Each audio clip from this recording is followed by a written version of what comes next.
में पहला जो सूत्र है वो मस्तक का त्रिपुंड है। क्या है वो? त्रिपुंड। और आप लोगों से निवेदन है, नियम बना लो। आप अगर शंकर जी वाले हो तो मस्तक पर 3 रेखा, देवी जी वाले हो तो बिंदी, निम्बार्क वाले हो तो काली बिंदी, पुष्टि मार्गी हो तो युमार्ग का तिलक, रामानुज संप्रदाय से हो तो 3।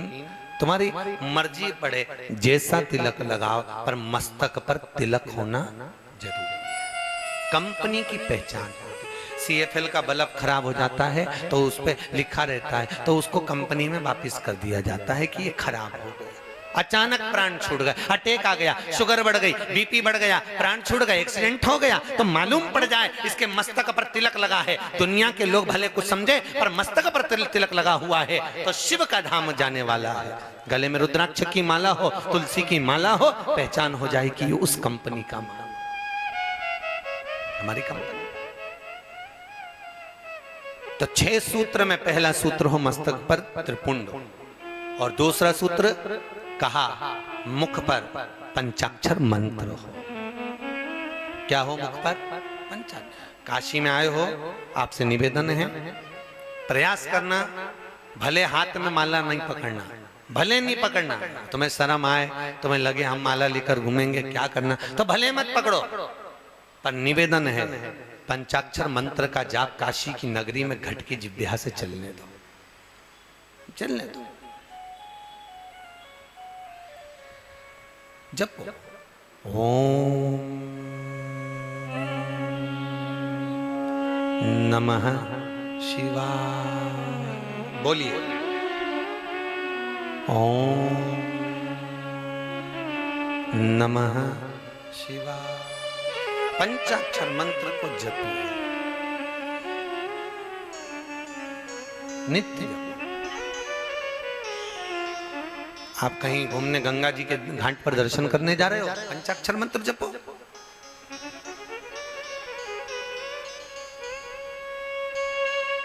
आप कहीं मंदिर जा रहे हो, पंचाक्षर मंत्र का जाप करिए। आप भोजन भी कर रहे हो तो पंचाक्षर मंत्र का जाप करिए। भगवत भजन में डूबिए। महाराज दूसरा सूत्र बताया कि मुख पर भगवान का नाम, भगवान का। तो किसी ने पूछा कि मुख से अगर भगवान का नाम नहीं निकले और मालूम पड़े केवल कहीं हाथ पर, पंजे पर, कहीं चेहरे पर, कहीं हस्त कमल पर लिखवा लिया जाए नमः शिवाय, तो काम चल जाएगा क्या? क्यों भैया बताओ दीदी, चलेगा क्या काम? नहीं। ये जो एक आजकल का फैशन चल रहा है ना कि वो टैटू बनवाने का, पति पत्नी का नाम लिखवा ले, पत्नी पति का नाम लिखवा ले, हाथ पूरा गुथवा ले, तो ये एक दिखावे वाला प्रसंग है। ये एक दिखावे का प्रसंग होता है, इसमें प्रेम की परिभाषा नहीं होती है। जहां प्रेम की परिभाषा होती है वहां दिखावा नहीं होता। गोपियों का कितना प्रेम था भगवान कृष्ण से, गोपियां दिखा नहीं पाई। और भगवान कृष्ण का गोपियों से कितना प्रेम था, जब उद्धव जी महाराज को बारंबार उद्धव ने कहा भगवान कृष्ण से, कन्हैया वो गोपियां दिन रात अपने काम में लगी रहती और तू उनके नाम पे रोता रहता है। भगवान कृष्ण कहते हैं उद्धव ऐसा मत कहना, जितना वो मुझे चाहती हैं शायद उतना मैं चाह ही नहीं सकता उनको। और फिर भगवान ने उद्धव को प्रमाण दिया। कब? जब भगवान कृष्ण का पेट दर्द हुआ, पेट दर्द होते से उसी समय भगवान ने पेट दर्द होते से रुक्मणी, सतभामा, जामवंती, कालिंदी, मित्रविंदा, लक्ष्मणा सब की सब रोपणी, और रोते रोते वहीं से देवऋषि नारद निकल के जा रहे थे। नारद जी ने पूछा क्या हो गया, क्यों रो रही हो रुक्मणी जी? रुक्मणी जी कहती है मेरे स्वामी का पेट दर्द हो रहा है। भगवान का पेट दर्द? अच्छा, तो कुछ दिया उनको? सारे वेद डॉक्टर सब दिखा दिया, पर औषधि से फायदा ही नहीं मिल रहा। अच्छा, फिर अब यही समझ में नहीं आ रहा क्या हो रहा है। गए देवऋषि नारद भगवान के पास पहुंचे। श्रीमन नारायण भगवान तो निद्रा में नेत्र बंद करे हुए आराम से पड़े हुए थे। देवऋषि नारद फिर बोले श्रीमन नारायण। भगवान फिर ना सुने, फिर आवाज दिया श्रीमन नारायण। भगवान द्वारकाधीश ने पूछा आओ आओ नारद जी, बैठो आराम से, क्या बात है? नारद जी बोले हम तो आपका हाल पूछने के लिए आए हैं।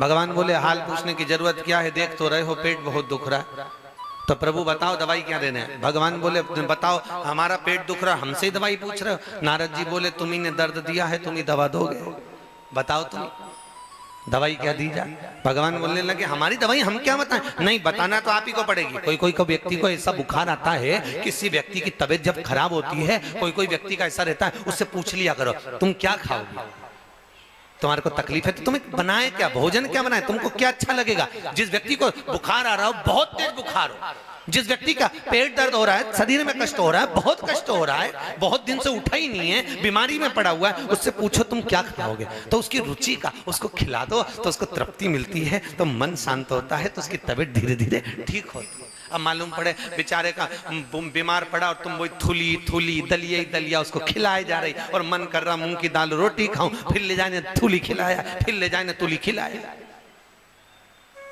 और मन है ही नहीं बेचारे, क्या अच्छा लगे उसको। ये उसी में का हाल है जैसे एक जमाई आया, एक जमाई आया तो सास ने उसके लिए भोजन की थाली लगाई, बड़ी सुंदर थाली तैयार करके भोजन जमाया। अब भोजन की थाली लगाई और थाली लगाकर उसमें सारा भोजन रख दिया। अब जमाई के सामने जैसे भोजन पहुंचा तो उसको सबसे पहले बैंगन की सब्जी दिखी, और वह जमाई को बैंगन की सब्जी अच्छी नहीं लगती थी। अब उसने कहा हे राम बड़ा फंसा मैं तो, और ये बैंगन की सब्जी मेरे को बड़ा नफरत, अब करूं क्या? तो उसने सोचा एक काम करता हूं, सबसे पहले बैंगन की सब्जी समाप्त करता हूं, फिर दूसरी चीज खाऊंगा। अब इसने बेचारे ने सहज भाषा में रोटी का टुकड़ा तोड़ के बैंगन की सब्जी लगा के एक ही कोरे में सब खा गया। खाते से बस अब उसने सोचा सब चीज खाऊंगा, इमरती जलेबी गुलाब जामुन भजिया पकौड़ा कचौड़ी सब खाऊंगा। अब जैसे ही खाने वाला था इतने में अंदर से साला आ गया। साले ने माँ से कहा मम्मी जीजा जी को बैंगन की सब्जी इतनी बढ़िया लगी। तो माँ बोली देख कितना सीधा साधा जमाई बेचारा, ले बैंगन की सब्जी और ले जा। कटोरी भर के ले गया और जीजा जी की थाली में धर दिया। अब बेचारा जीजा को बड़ी आप मना भी कर रहा नहीं, फिर जीजा जी हमारे हाथ, फिर कटोरी भर के धर गया। अब उसने सोचा ये सब सामान बाद में खाऊंगा, ये बैंगन की सब्जी फिर आ गया, पहले इसको खा। बेचारे ने एक दो कोर में बैंगन की सब्जी फिर निपटाई।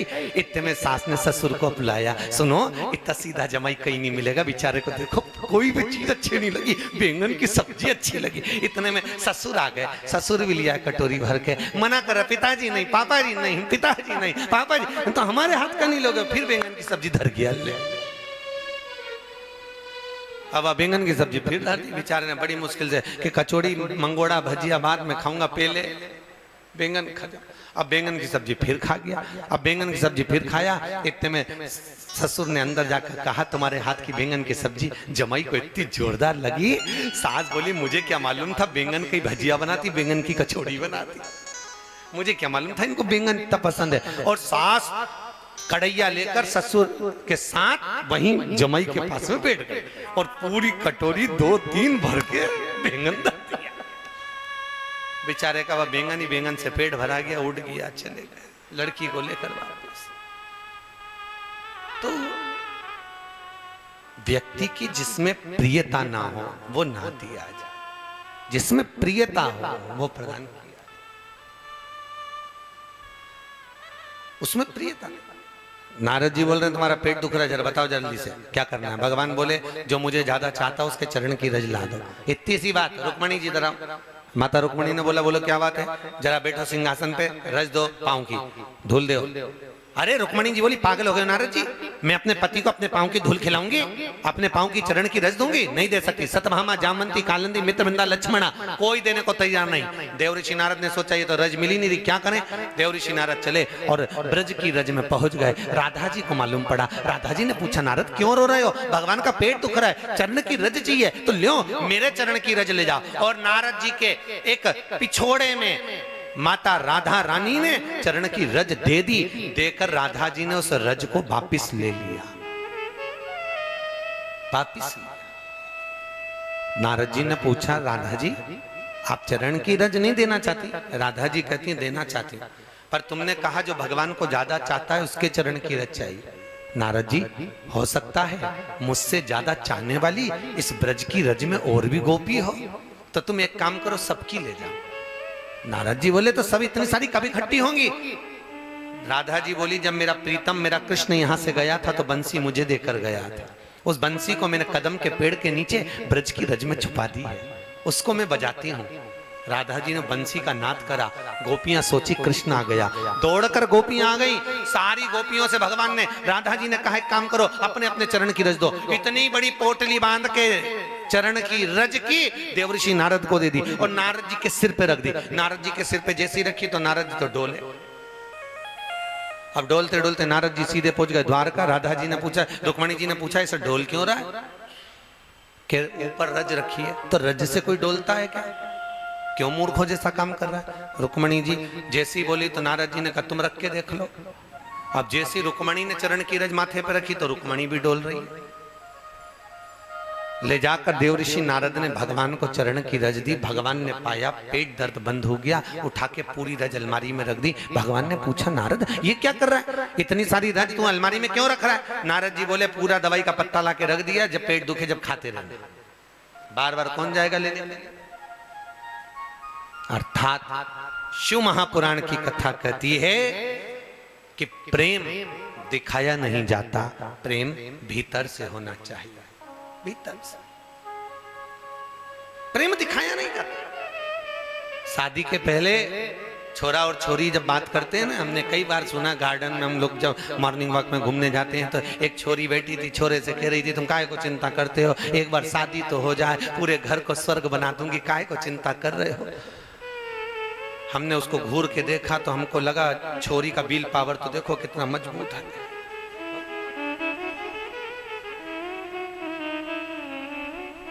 हमारे साथ में ब्राह्मण लोग घूम रहे थे, उन्होंने कहा गुरुजी आप उसको पलट के क्यों देखे? हमने कहा इसलिए देख रहे हैं कि वो कह रही है एक बार शादी तो हो जाए, तो तुम काहे को चिंता करते हो, शादी हो जाए पूरे घर को स्वर्ग बना दूंगी, तो तुम क्यों घूर के देख रहे हो? हमने कहा घूर के इसलिए देख रहे हैं कि पूरे घर को स्वर्ग बनाएगी और घर में रहने वालों को स्वर्गवासी बनाएगी।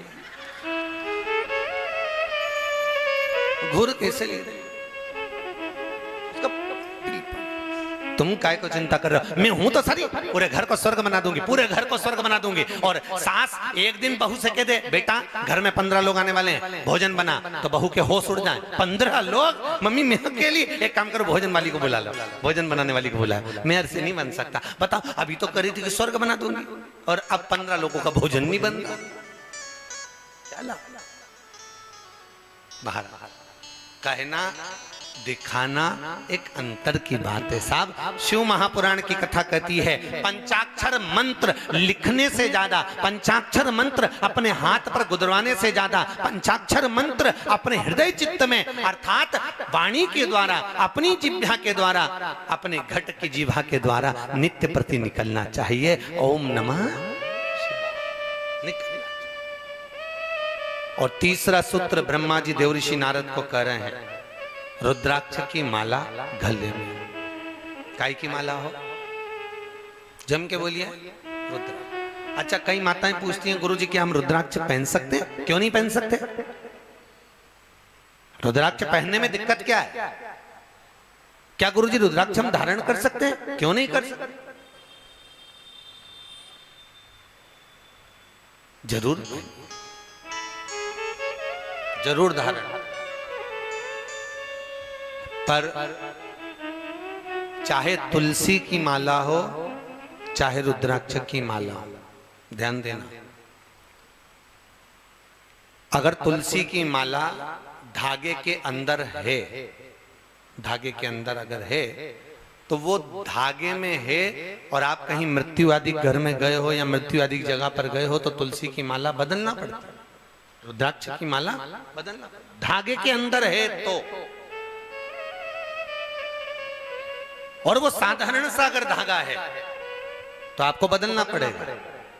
और यदि वही धागा रेशम से गठा हुआ है,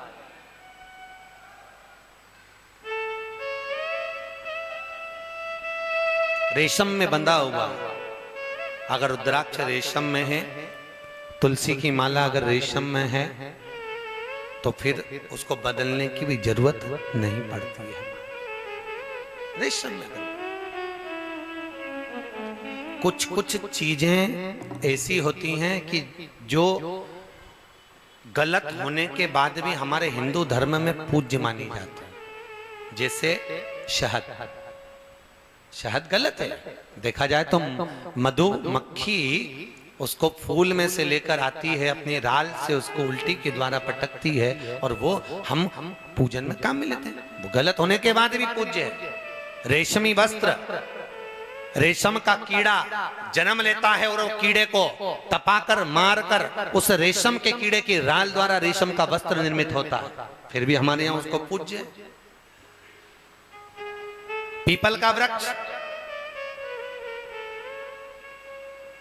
बड़ का वृक्ष, ये दोनों वृक्ष काग विष्ठा से जन्म लेते हैं, अर्थात कौवे को सबसे ज्यादा अगर प्रिय है तो पीपल का फल और बड़ का फल प्रिय है। काय का फल प्रिय है? जम के बोलिए। पीपल और बड़ का। ये कौवे को सबसे ज्यादा प्रिय है, पीपल का फल और बड़ का फल। तो पीपल के वृक्ष पर कौवा बैठता है, पीपल के फल को खाता है, और बड़ के पेड़ पर बैठता है, उसका फल खाता है। और कहीं पर भी उड़कर कौवा जाता है, किसी दीवार पर, किसी जगह पर, अन्य जगह पर बैठता है, और जब वो विष्ठा करता है, जब गंदगी करता है, उसके द्वारा पीपल का पेड़ दीवार पर भी जन्म ले लेता है महाराज, बड़ का पेड़ दीवार पर भी आ जाता है। तो काग विष्ठा के द्वारा जन्म लेने के बाद भी वो पूज्य है, उसके बाद भी पूजा जाता।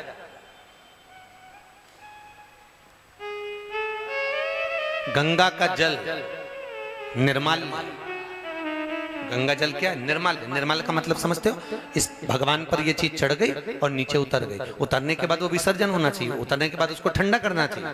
पर गंगा का जल निर्माल्य होने के बाद भी 33 कोटि देवताओं के अभिषेक में, पूजन में, अर्चना में, भजन में, कीर्तन में वो चलता, आज भी चलता।